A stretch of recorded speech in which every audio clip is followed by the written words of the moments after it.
E allora mi chiedo, sì, moderatore perché sai che i giornalisti hanno il compito di rompiballe, quindi io l'ho proprio assunto perché ti avevo presentato come moderatore, allora no. allora sei l'eccitatore. No, anche perché mi trovo avanti al tavolo di Lega, faccio fatica se no a distrezzarmi. No, a parte gli scherzi. È giusto, è comprensibile, però poi è difficile capire quando di fronte ti trovi Belsito. Ecco, un personaggio come Belsito, un personaggio sì, come Rosi Mauro, viene difficile poi da capire tutte queste belle parole, è vero, poi però cade il palco. Quando si vede un discotecaro che diventa vicepresidente di Fincantieri e non sa neanche cos'è una barca e Fincantieri sta andando a ramengo completamente, viene difficile poi dire sì, è vero, la Lega su questo, oltre alle belle parole, sta anche agendo. Ecco, non sentite che i vostri elettori hanno perso la propulsione e anche l'affetto nei confronti della prima vera Lega, quella appunto delle belle parole ma anche delle azioni? Non è che la Lega sia un po' imborghesita, sia un po' troppo romanizzata in questo? Io prendo dei contesti per poi spargere, poi ognuno, magari in questo caso sentiamo l'assessore provinciale. Tu che sei giovane, un personaggio come Belsito non ti fa venire l'orticario, no? Più mi viene l'orticario all'inizio Bossi. Ah, ecco, beh, siamo sempre sulla stessa linea, insomma, dai. No, ma ecco, fammi capire, perché qua non siamo per far politica, siamo per entrare io nel posso cuore fare delle politica, se no stasera andai fuori con una tosa sul successo. Sì, non la politica dei salotti, però a me non interessa.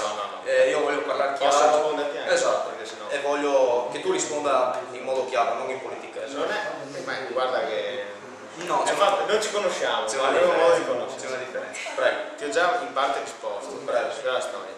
Io però, cioè, il ragionamento che fai te, perdonami, ma lo trovo un po' scarso di contenuto, nel senso, cosa c'entra l'IMU nel momento in cui... e le politiche di quello... Questa è l'arte fina dell'informazione. Vendere ciò che si vuole vendere. Perché? Perché se io stasera sono qua a parlarti per una sera di come la vedo io, e ti ho parlato di filosofia, ti ho tirato in mezzo anche Rousseau, poi hai tirato in mezzo Hobbes, poi hai tirato in mezzo tutti quelli che volevi. Possiamo parlare dei migliori economisti del mondo perché facciamo scuole di formazione, perché ci impegniamo, perché ci crediamo, perché ci facciamo le note, perché facciamo le riunioni, perché facciamo baruffa tra di noi per come vederla e come andare fuori a parlare alla gente, eccetera, che poi tu mi smonti il tutto con un pirla, con 2, 3, tanti pirla. Perfetto. Li ho messi io, perfetto, però, nella Lega. Bene, forse non ti sei accorto, ma non li ho messi neanche io in Lega, ma lo capisci? Ho capito, però non sono io rappresentante della Lega in provincia. E io rappresento la mia Lega, ma però siccome il cittadino è schifato, è giusto che si schifi di quelle cose, ma devi schifarsi di tutto, ok? E è giusto che si schifi ed è uno dei motivi. È informazione. Scusami, non lo sanno? Sì, ma infatti dico, mi spieghi dove ampliamo il discorso. Vai diretto. No, cioè, la Lega è giusto che non porti avanti le proprie battaglie, che stia fuori da tutto, perché ha messo un pirla, 2 pirla, 3 pirla, la Rosi Mauro, bene, allora inizia a fare gli esempi degli altri partiti, così non ne vediamo fuori, ma sai perché? Perché la gente dovrebbe riprendere un po' di fiducia nella politica. Io sono uno di quelli che ben venga Grillo, ma ben venga, perché abbiamo bisogno. Vedi che hai ragione. Perché abbiamo bisogno. Condivido in pieno. No, ma mi lasci anche parlare, perché Hai detto diventa tra me e te. No, ma hai detto che deve No, ma non mi lasci fiducia. Non mi hai dato nella un modo di politica. rispondere a una di quelle domande. In questo non. No, scusa, però attenzione, perché il problema tu non lo risolvi, non lo elimini dicendo ah beh, ma sei stato inefficiente, sei giocato male le tue carte perché hai messo là e sparisce la Lega. Credi che i problemi qui che ci sono adesso scompaiono miracolosamente? Spariscono gli amministratori della Lega. Credi che qualcun altro porti avanti quello che noi abbiamo detto questa sera? No, perché se tu mi dici sì, io sono il primo che mi faccio indietro, perché giustamente ognuno c'è già il mio futuro, come il tuo, ma c'è anche il mio. No, torniamo a tenere la linea su quello che è il tema. Uno è la questione della linea politica, Allora, delle finalità e degli obiettivi della Lega, e quelli non cambiano. Se poi all'interno dei quadri dirigenziali della Lega c'è qualche deficiente, qualche coglione come sta tirato fuori, ci sta su tutti i partiti, ma restiamo sugli obiettivi. Gli altri che sono ancora dentro. Allora, partendo dal presupposto che io non sono un antileghista assolutamente, io faccio solo il mio ruolo. Detto questo, però, io dico, prendendo, siete tutti della Lega, è per quello che io parlo della Lega, altrimenti se fosse uno del PD parlerei anche del PD, se fosse uno del PD lei parlerei del PD.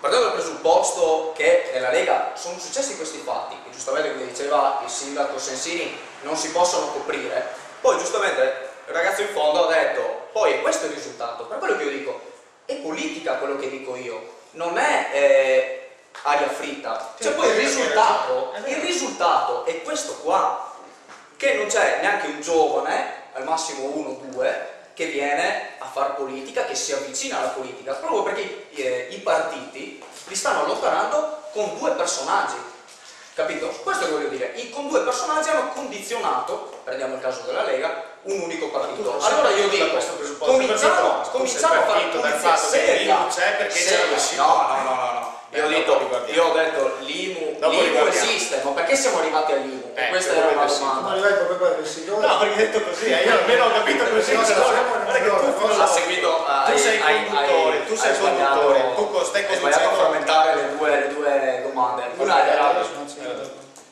Una era sull'IMU, l'altra invece io ho ripreso quello che ha detto il sindaco e ho allargato il discorso, parlando anche di questo, ho detto tutte parole condivisibili, azioni condivisibili. Peccato che sia vestito. Hai detto questo?